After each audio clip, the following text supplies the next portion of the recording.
ink that never dried. Chapter 1. The Arrival at Suki. The journey from Kyoto to the secluded mountain village of Tsukimori took Hayato Nakamura 4 days by foot and cart. The road grew more treacherous with each passing mile, trading the stone-paved city paths for winding dirt tracks, and then finally narrowing into trails hemmed in by towering pine trees. It was early spring, yet a thin veil of snow still clung stubbornly to the shaded hillsides, and the mist hung low like breath from the earth itself. Hayato was 26, a scholarly man with wire-framed spectacles and ink-stained fingers. His voice carried the soft lilt of Kyoto's old district, his kimono carefully pressed, though the fabric had faded from years of use in dusty libraries. He was a student of calligraphic anthropology, a discipline most mocked and few understood. Be aware its beauty. But he didn't mind. His passion lay in the spaces between characters where memory, art, and spirit lingered. What kind of ink could remain fluid over centuries? Yes, the Fushimi estate. I heard it has a library. Was it myth? A prison, the priest interrupted coldly. It holds ink that drinks more than paper? An elderly priest emerged to greet him, white-haired, hollow-eyed hands wrinkled like crumpled paper. You've come for the estate. He hesitated, then whispered, if the ink begins to move, leave. No matter the hour, no matter what it promises, alchemical mixture, or something more. He had heard of Tsukimori through a brief mention in the personal journal of an Edo-era scholar, a note almost lost in the footnotes. Every few steps, a gust of wind carried with it the sharp scent of ink and mold as though the very ground remembered what had been written upon it. Ivy gripped its stone base like skeletal fingers. The moon rose behind it, casting long shadows that seemed to ripple. In the manor above Tsukimori, the ink never dried. The manor had been left untouched, books stacked high, brushes still resting beside inkstones, scrolls rolled tight in lacquered cabinets. It had intrigued him. On the fourth evening, as the ox cart creaked into the village, a hush seemed to fall over the entire valley. In the center was a low writing table, and behind it, a narrow shelf that held just 3 scrolls. He sat upright in the dim light of early morning, the chill air biting at his neck. One of them bore a strange steel-black lacquer cracked like dried blood, with no title. Most were poetry, old family letters, and essays on calligraphic form, but they were masterfully written. The brushstrokes carried elegance and ferocity, as if the author had been more than just a writer, perhaps a channel. He carefully unrolled scroll after scroll, marveling at the ancient calligraphy, dense yet fluid, a bold style uncommon for the time. Each stroke was deliberate, the balance between character and space, almost divine. But one thing unnerved him: no scroll bore an author's name. Not one signature, no seals, no call. It was as if the words had written themselves. He was the first to walk these halls in decades. The middle one was wrapped in faded crimson silk. The left was cracked and crumbling.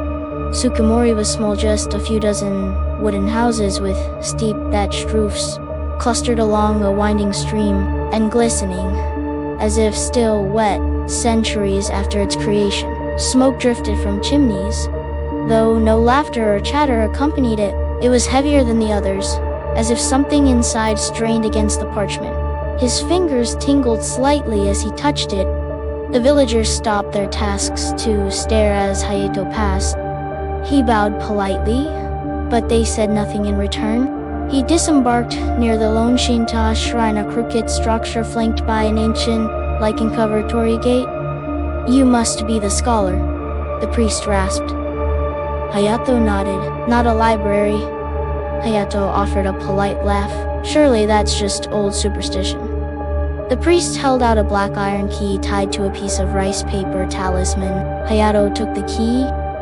It stood like a forgotten monument, its timbers grayed with age.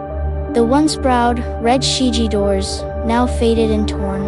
The ascent to the estate, the path to the Fushimi estate, twisted up a pine-covered hill, the trail thick with fallen needles.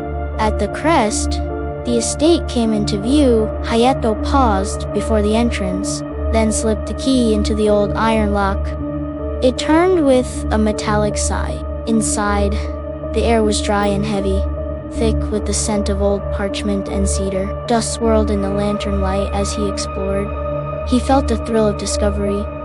The central study, where he chose to stay, was a tatami room with a large circular window that framed the forest like a painting.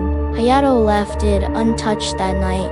Instead, he prepared his bed, lit his lantern, and began to explore the more conventional documents.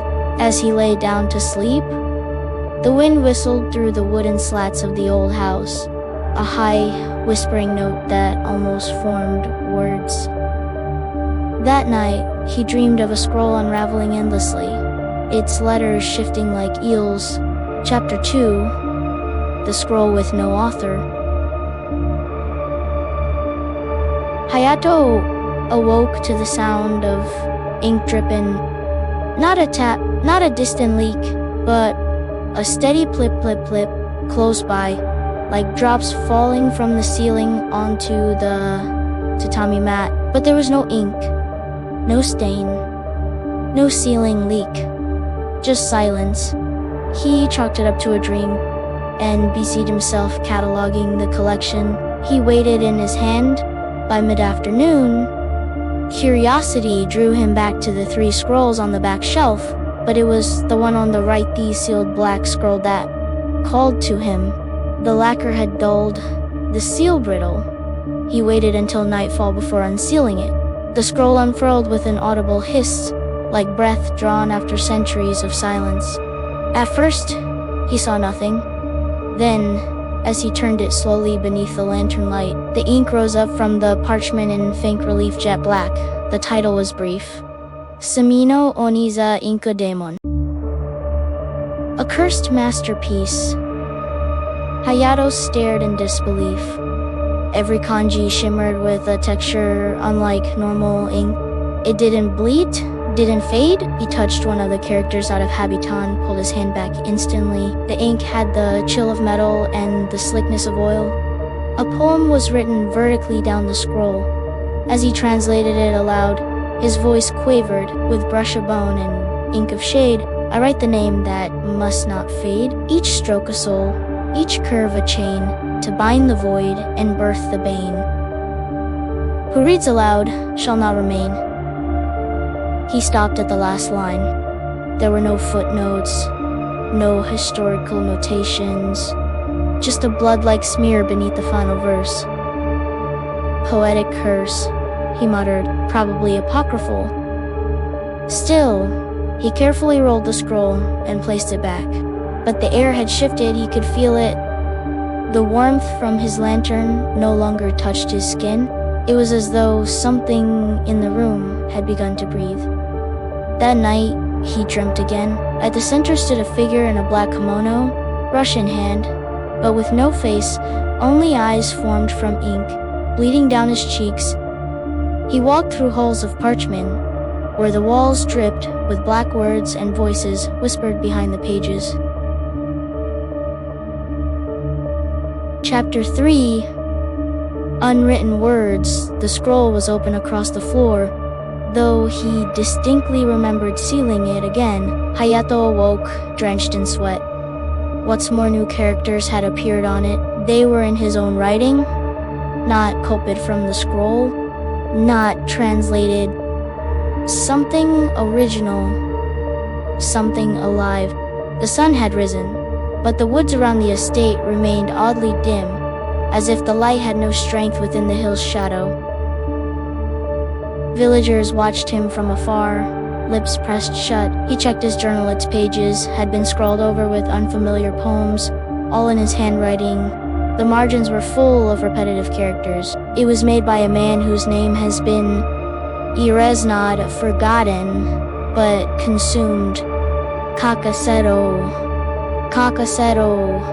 Kakaseto. Let me write. Let me write. Let me write. a calligrapher so gifted he could write words into the world.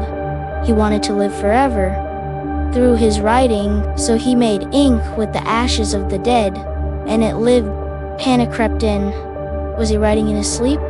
He staggered outside for air. He returned to the shrine. The priest was sweeping the steps. I opened the scroll, Hayato confessed. It's reacting to me. The priest stopped. He didn't look up. I warned you, he said. That ink is not of our world. Hayato asked. Who was he? The priest finally met his eyes. He was called Yami no Fuda, Brush of the Mountain. The first writing. That night, Hayato vowed not to sleep. He tied his brush hand with cloth, wore gloves, even locked his inkstones in a cabinet. Still, just before dawn, he drifted into unconsciousness. When he awoke, he was sitting at the writing table. His gloves were gone. The brush was in his hand, and before him lay a new scroll covered in fresh calligraphy. Even the wind had stopped moving the pine branches outside.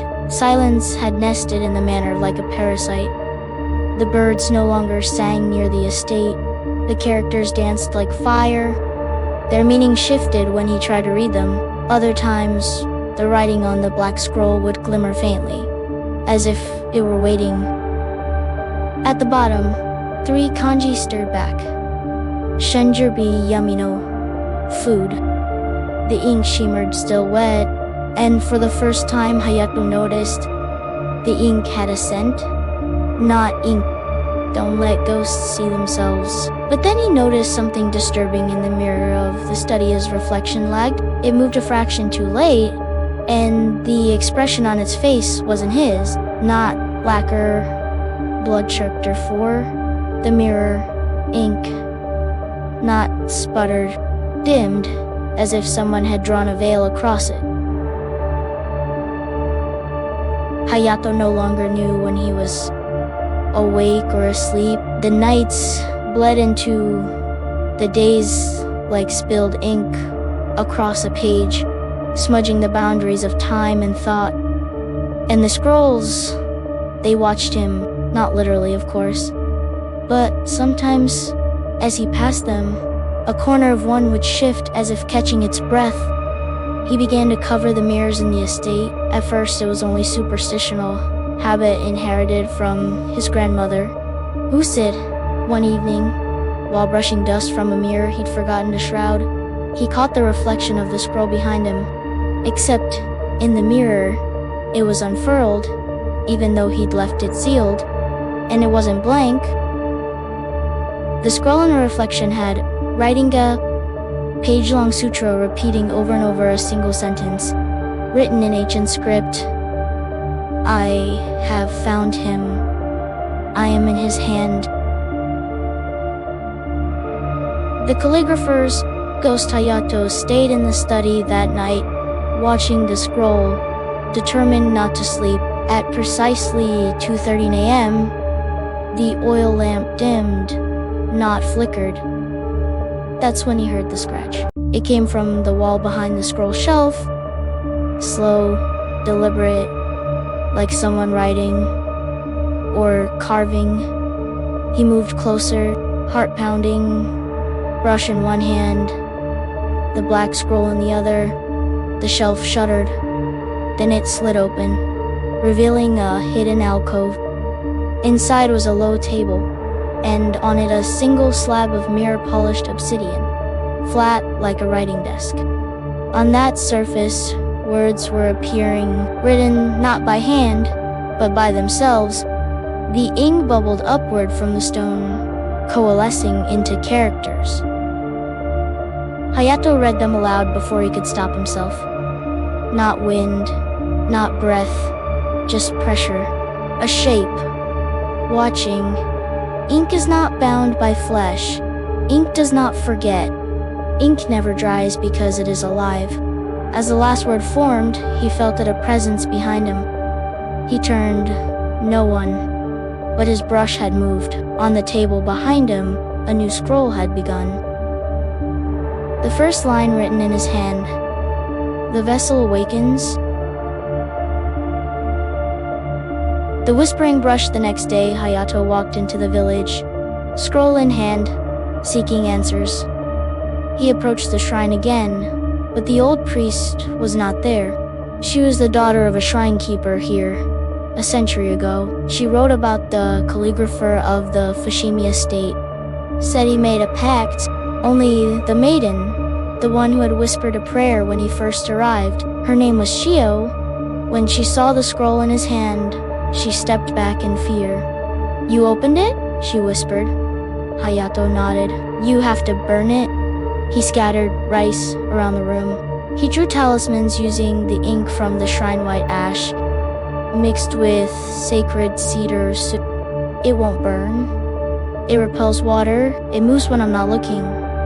I tried, and from within the cracks, the ink bled out thick and slow, pooling onto the floor. She hesitated, then drew from her sleeve an old, crumbling manuscript. This was written by my great-grandma. Hayato opened the manuscript. Inside were warnings, rituals for binding ink, protective brush seals, instructions for cutting the writer from the words. At the end of the book was a final warning. Do not allow the ink to see your thoughts. Do not read its name aloud 3 times. And if it begins to write in the mirror, it is already too late. The village down the hill, through the silent woods. The mirror writes that night. Back in the estate, Hayato covered every mirror. And for a few hours, the house remained still. Until the 3rd bell after midnight, crack, the mirror in the alcove split. Thin fractures rippled across its surface, like veins. Then a hand emerged, slender, papery, holding a brush. Hayato screamed. The hand wrote across the air, and the characters floated, suspended in black mist. No footsteps echoed but his own. The shrine no longer stood where it once had. Even the path itself had changed, grown straighter as if the estate had pulled everything closer. "You are the vessel? Let me write." He ran out of the estate, but when he reached the shrine, it was empty. He banged on doors, no answer, not even footprints. Sutras written in that unmistakable, glistening black. As he walked, his sandals left no mark as. Though the words beneath him absorbed his presence, it was as if the entire village had never existed. He turned back toward the hill and saw it. The estate was lit, every window aglow with the soft, flickering light of 1,000 lanterns, and in every room, someone was writing. Chapter 5. The final sutra. Hayato stumbled back to the Fushimi estate, not out of bravery but necessity. The world beyond the hill had fallen silent. The village was gone. No wind moved the trees. By the time he crossed the stone steps of the manor, the forest had swallowed the sky, and above him, the estate welcomed him, its paper doors wide open, the inner lanterns flickering in rhythm, like lungs. Inside, he smelled ink. It coated the air like smoke. Every surface now bore calligraphy, the walls, the floor, even the ceiling beams. At the center of the house, in the original study, sat a figure. It was not a man, not anymore, but it had been. The Inkborn. The figure wore a tattered black kimono, the silk soaked so thoroughly with ink that it glistened wet under the dim light. Its face was a void, features obscured by the slow drip of ink from its sockets, from its lips, from the hollows of where ears once were. In its right hand, it held a brush made of bone. It dipped the brush into its own chest where a small well of ink had formed, and then, slowly, it began to write across the papered floor in front of it. Hayato could not look away. The characters were ancient, curved, and flowing. But he could read them now, because they were his thoughts. I am afraid I should not have opened the scroll. I know I am being watched. I think it is in me now. His hands began to twitch. His eyes stung. He fell to his knees. With each line the figure wrote, Hayato felt his body lighten, as if the ink was pulling the thoughts out of him, turning them into script. You, he whispered. Your Yamano food. The ink-drenched figure paused. It slowly nodded, and then, for the first time, it spoke. Its voice was like brushes scratching across dry parchment. I wrote the first name into the world, now I will write the last. The bargain Yamano food raised a scroll toward height, the parchment curling like a tongue, its surface blank but pulsing softly. And Hayato understood. It was his scroll, and when filled, the scroll would close and the writer would vanish. Every writer, every vessel of the ink, had one, a soul rendered as a sutra, a life translated into brush. You want me to write it? Hayato said. To finish the sutra, Yamano food knelt before him and offered the bone brush. It was still wet, with his own blood. The final writing, Hayato took the brush. His hands moved, not by will, but by memory. A memory not his. He wrote, I came here seeking knowledge. I found a voice older than words. I opened what should have stayed closed. I invited the ink into my soul. His body trembled. Now I understand. Ink remembers what flesh forgets. It bleeds so we don't have to. It writes so we remain. The brush guided his hand into a final character, his name. The scroll rolled itself closed with a final hiss, sealing its own edge with black lacquer. Johnson Sur Nakamura. And then silence. The ink stilled. The brush fell from his hand. Yamano food stepped back and vanished.